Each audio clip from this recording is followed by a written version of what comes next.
George telephone ലൈനിലുണ്ട്. ശ്രീ ഷോൺ, ഇവിടെ ബൈജു കൊട്ടാരക്കര ഉന്നയിക്കുന്നത് പോലെ 1 മുതൽ 6 വരെയുള്ള പ്രതികൾ ആണ് ഈ കൃത്യത്തിൽ നേരിട്ട് പങ്കെടുത്തത്. പക്ഷെ അപ്പോഴും ഒരു ചോദ്യം ബാക്കിയുണ്ടല്ലോ. ഈ 6 പ്രതികൾക്ക് എന്തായിരുന്നു ഈ നടിയോടുള്ള പ്രശ്നം? എന്തിനാണ് അവർ ആ ദൃശ്യങ്ങൾ പകർത്തിയത്?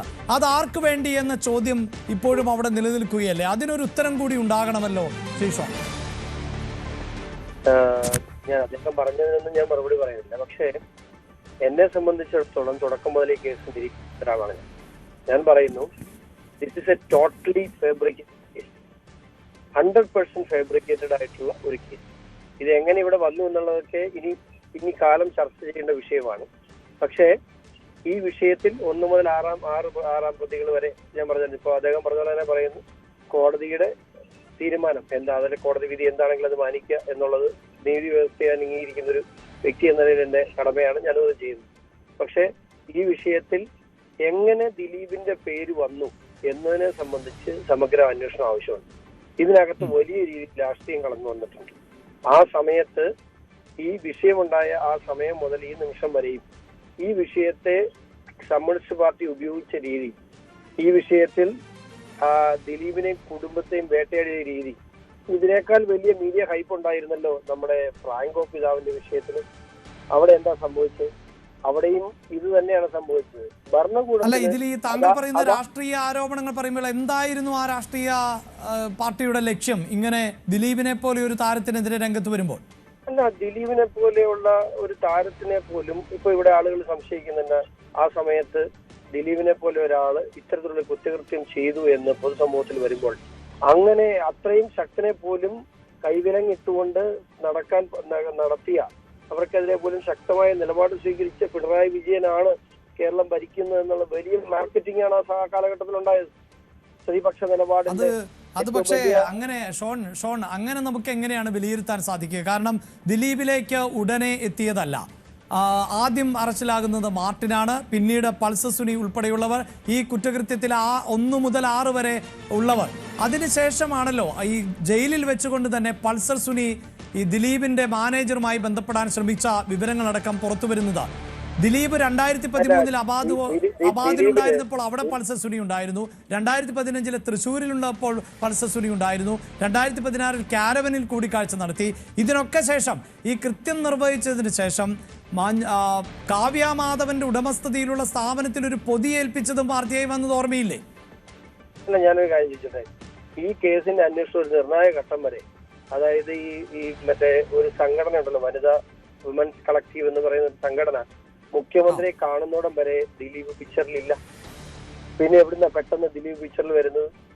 ഞാൻ ഈ കേസ് ഓരോ പ്രതികളിലേക്കും അന്വേഷിച്ചല്ലേ കണ്ടെത്തി എത്താൻ അതിനുശേഷമാണ് അന്വേഷണം വരുന്നത്. അതിനകത്തൊക്കെ ഞാൻ പറയല്ലേ, എനിക്ക് മാധ്യമങ്ങളുടെ മുമ്പിൽ ഇതിന് ഞാൻ ഇപ്പോഴും ഒറ്റ കാര്യം മാത്രം സൂചിപ്പിക്കുന്നത്, ദിലീപ് ഈ കേസിൽ പ്രതിയല്ല എന്ന് തുടക്കം മുതൽ വിശ്വസിക്കുന്ന ആളും അതിനുവേണ്ടി നിലപാടെടുത്തിട്ടുള്ള ഒരാളാണ് ഞാൻ.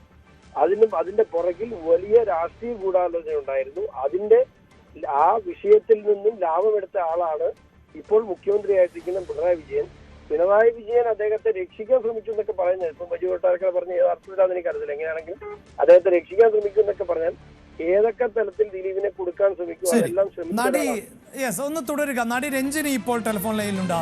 നടി രഞ്ജിനി, താങ്കൾ ശ്രദ്ധിച്ചോ എന്നറിയില്ല, ഷോൺ ജോർജ് പറയുന്നത് നേരത്തെ ചിത്രത്തിൽ ഇല്ലാതിരുന്ന ഒരാളായിരുന്നു ദിലീപ്.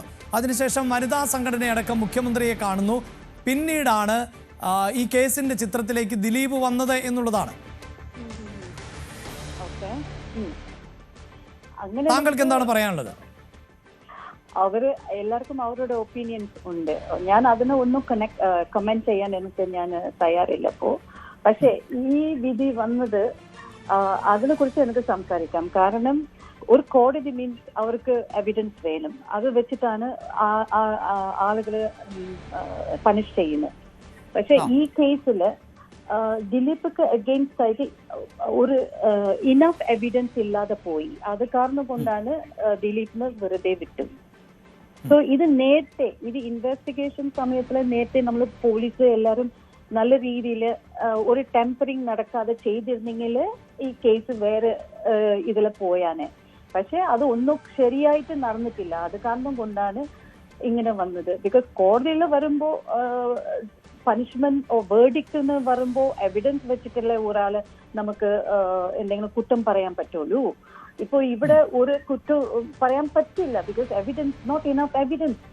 അത് കാരണം കൊണ്ടാണ് ദിലീപിന് വെറുതെ വിട്ടത്. സോ ഇൻ ഫ്യൂച്ചർ കാരണം ഈ കേസ് കാരണം കൊണ്ടാണ് നമുക്ക് WCC ഫോം ആയത്. WCCയിൽ ഇരുന്നാണ് നമുക്ക് ജസ്റ്റിസ് ഹേമ കമ്മിറ്റി ഫോം ആയത്. അവിടെ അതിലിരുന്നാണ് നമുക്ക് റിപ്പോർട്ടും കിട്ടിയിട്ടുണ്ട്.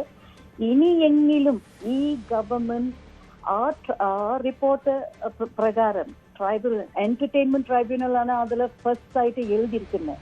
ഇനിയെങ്കിലും അത് എസ്റ്റാബ്ലിഷ് ചെയ്യണം. ഇല്ലെങ്കിൽ ഇതുപോലെ ഒരുപാട് കേസുകൾ വരും. പിന്നെ കോടതിയിൽ ചെന്നൊക്കെ ഇങ്ങനെ എല്ലാരും ഊരി പോകും. ഇത് വേണ്ടാന്ന് പറഞ്ഞിട്ടാണ് ഈ ട്രൈബ്യൂണലുകൾക്ക് വേണ്ടിയാണ് ഞാനും ഫൈറ്റ് ചെയ്യുന്നു. എന്നെ പോലെ കുറെ പേരും വോയിസ് ഔട്ട് ചെയ്യുന്നു, ഫൈറ്റ് ചെയ്യുന്നു. ഇനിയെങ്കിലും അത് ഇൻസ്റ്റാൾ ചെയ്താലേ നമുക്ക് ഈ എന്റർടൈൻമെന്റ് ഇൻഡസ്ട്രിയിലിருந்து ഇങ്ങനെ ഒരു രക്ഷ കിട്ടും. അതായത് മേഡം പറയുന്നത് ഇതിൽ കൃത്യമായ ഒരു ഗൂഢാലോചന ഉണ്ടായിരുന്നു. ഈ പൾസർ സുനി മുതൽ 6 പ്രതികൾ ഇങ്ങനെ ഒരു കൃത്യം വെറുതെ നിർവഹിച്ചതല്ല.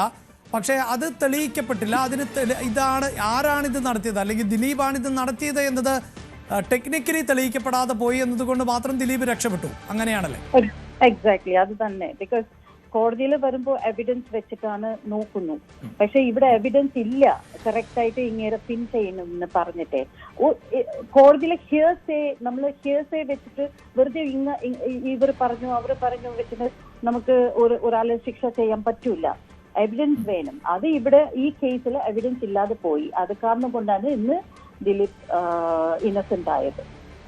അങ്ങനെയെങ്കിൽ ഇതിപ്പോൾ ഒരു തെറ്റായ സന്ദേശം സിനിമാ മേഖലയ്ക്ക് നൽകുന്ന സാഹചര്യം ഉണ്ടാകില്ലേ? താങ്കൾ പറഞ്ഞതുപോലെ ഹേമ കമ്മിറ്റിയിൽ നിരവധിയായ സ്ത്രീ ചൂഷണങ്ങളെക്കുറിച്ച് പരാമർശമുണ്ട്. പക്ഷേ അവരാരും നിയമപരമായി നേരിടാൻ തയ്യാറല്ലാത്തത് കൊണ്ട് ഒരു പരാതിയോ കേസോ ഒന്നും രജിസ്റ്റർ ചെയ്യുന്നില്ല.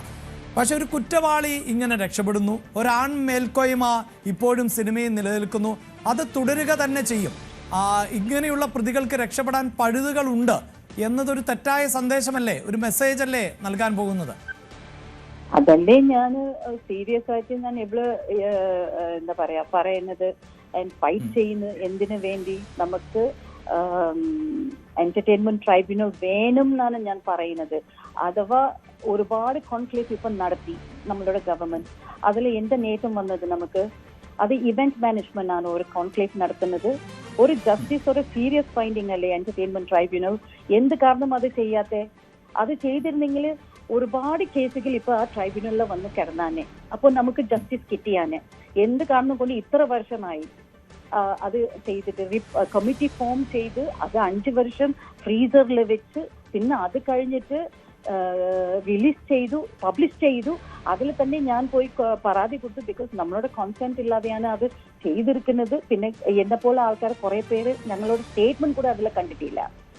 ഇപ്പൊ എന്തായി? അതേപോലെ കൃത്യമായിട്ട് കുറെ പേജസ് മുക്കിയല്ലേ ആ റിപ്പോർട്ടിലിരുന്ന്. അപ്പോ അത് കാരണം കൊണ്ടാണ് ഞാൻ പറയുന്നത് ഇറ്റ്സ് ടൈം. ഇനിയെങ്കിലും നമുക്ക് ഒരു എന്റർടൈൻമെന്റ് ട്രൈബ്യൂണൽ വേണം. അത് ഇല്ലെങ്കിൽ ഇങ്ങനെ കുറെ ഇൻസിഡൻസ് നടക്കും.